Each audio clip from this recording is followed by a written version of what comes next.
Bismillahirrahmanirrahim. Assalamu alaikum. Nusrat Rahmat, Elegance Learning Forum. We are always talking about New Year resolution क्या होना चाहिए. हम बहुत सारे plan at the end of the year करते हैं और ईयर स्टार्ट होने पे हम बहुत जोश शोर में होते हैं, बहुत एक्साइटेड होते हैं कि जी इस साल हम ये सब कुछ करेंगे.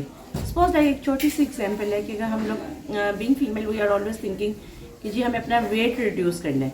हम प्लान भी बनाते हैं, हम ईयर एंड पे इतने एक्साइटेड होते हैं, बट अनफॉर्चुनेटली जैसे ईयर स्टार्ट होते हैं और अभी शायद जैन का एंड भी नहीं होता और हमारा वो जो गोल या विजन होता है वो फोत हो जाता है और हमारा जो प्लानिंग होती है वो सारी कहीं ना कहीं रह जाती है.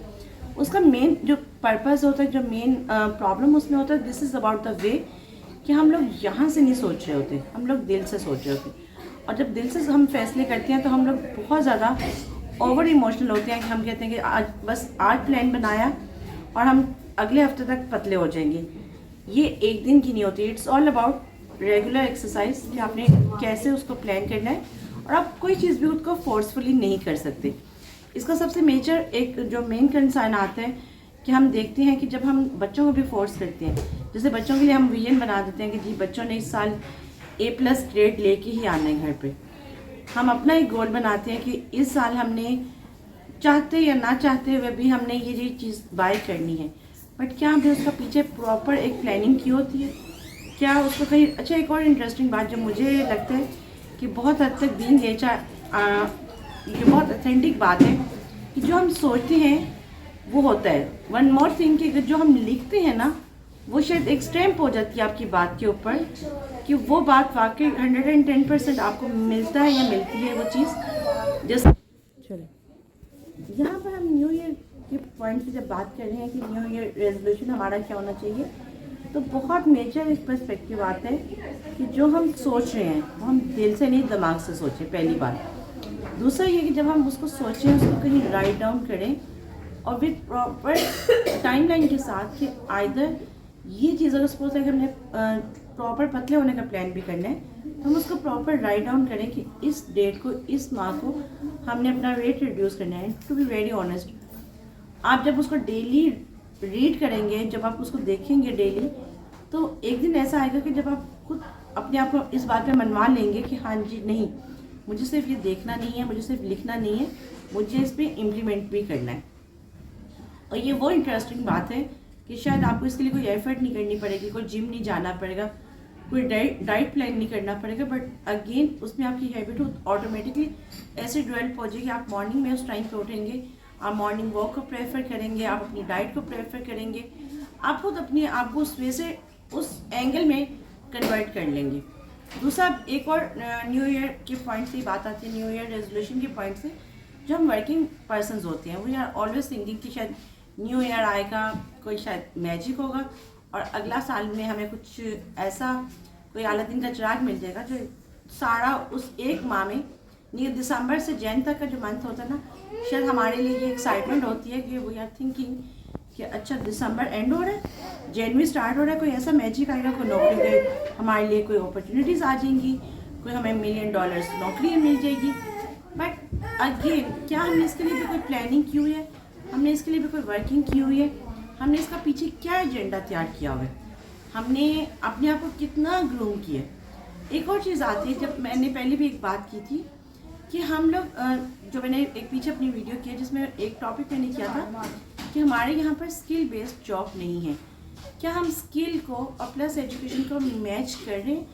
जो स्टूडेंट्स नॉर्मल स्टडीज़ में ले रहे हैं, जैसे BCS हो गया, BBA हो गया, whatever kind of study, are they thinking about कि क्या वो प्रैक्टिकल नॉलेज में इन्वॉल्व हैं और वो उसी वजह से उसको ग्रो कर रहे हैं या नहीं कर रहे.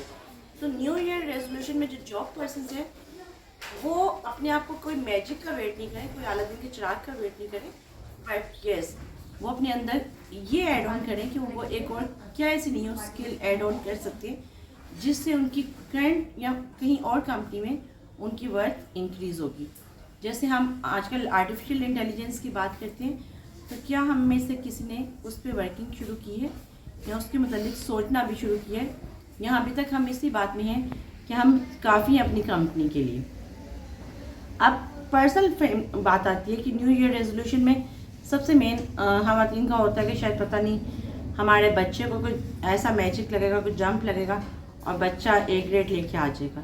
बट अगेन इसके लिए आप खुद क्या एफर्ट कर रहे हैं, मैं थोड़ा सा पर्सपेक्टिव हर एक का शेयर करूँगी, क्योंकि रीज़न याद है न्यू ईयर रेजोल्यूशन सिर्फ ना तो एम्प्लॉयज़ के लिए है, ना ही एम्प्लॉय के लिए सिर्फ, और ना ही एक पर्सन के लिए, ना ही एक फीमेल और मेल के लिए। It's all about for everyone. और जब हम न्यू ईयर रेजोल्यूशंस की बात करते हैं, इट्स फॉर एवरीवन। और इसमें एक मेजर फैक्टर आता है कि ख़वातीन इस चीज़ पे फोकस करने की बजाय कि टीवी पे क्या चल रहा है, मॉर्निंग शोज़ में क्या चल रहा है, वो ये फोकस करें कि उनके बच्चे की लाइफ में क्या चल रहा है।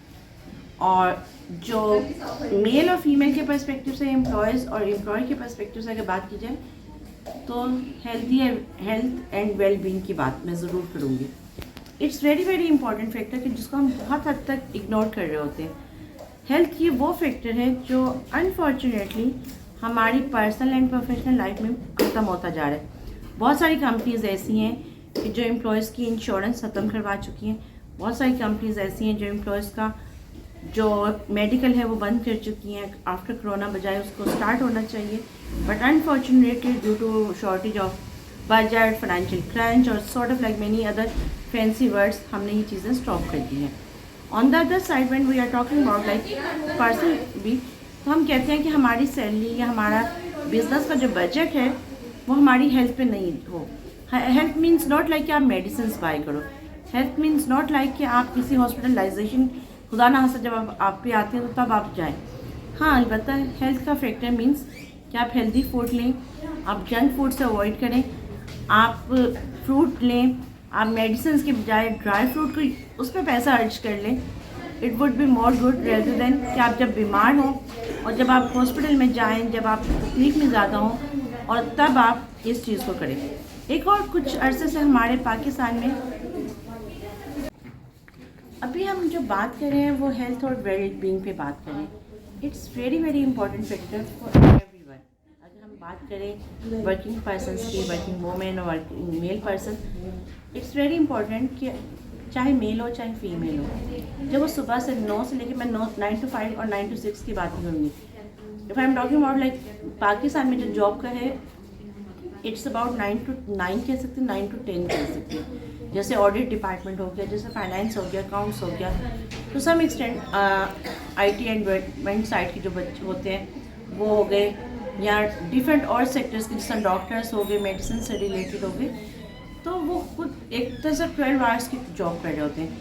तो उसके लिए सबसे मेजर फैक्टर है कि वो अपनी हेल्थ पे भी फोकस करें।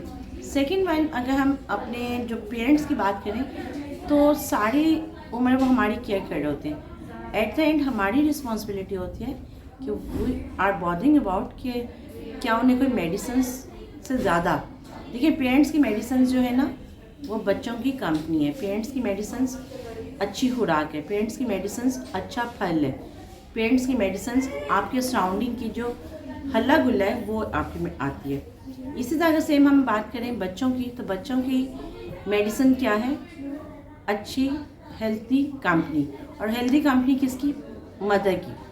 जाहिर बात है हम ये बात करते हैं, मैं अक्सर प्रोग्राम्स में बात करती हूँ कि जैसे मेरे फादर भी बिज़नेस पर्सन, तो डेफिनेटली बाबा तो हमेशा बिज़नेस में बिज़ी होते थे, बट मामा ने बहुत क्वालिटी टाइम देना, और उसकी वजह से जो बाबा का थोड़ा सा टाइम भी होता था वो भी क्वालिटी टाइम बन जाता था। तो इसमें मदर रिस्पॉन्सिबल है अपने बच्चों की हेल्थ की और वेलबींग की, कि वो अपने बच्चों के साथ क्या बिहेव रखती हैं, अपने बच्चों में के सामने अपने घर के बड़ों के साथ क्या बिहेव रखती है। प्लेस टू एवरीवन, और आप सब खुश रहें। अल्लाह ताला हम सबको अपने हिफ्ज़ मान में रखे और हम सबको दूसरों के लिए खुशियाँ बांटने वाला रखे, ना कि हम हक मारें किसी का। हक मारने से बहुत बेहतर है कि हम किसी के साथ अच्छा सलूक करके, उसने सलूक करके और अपनी दुनिया भी संवारें और आखिरत भी संवारें। Thank you so much.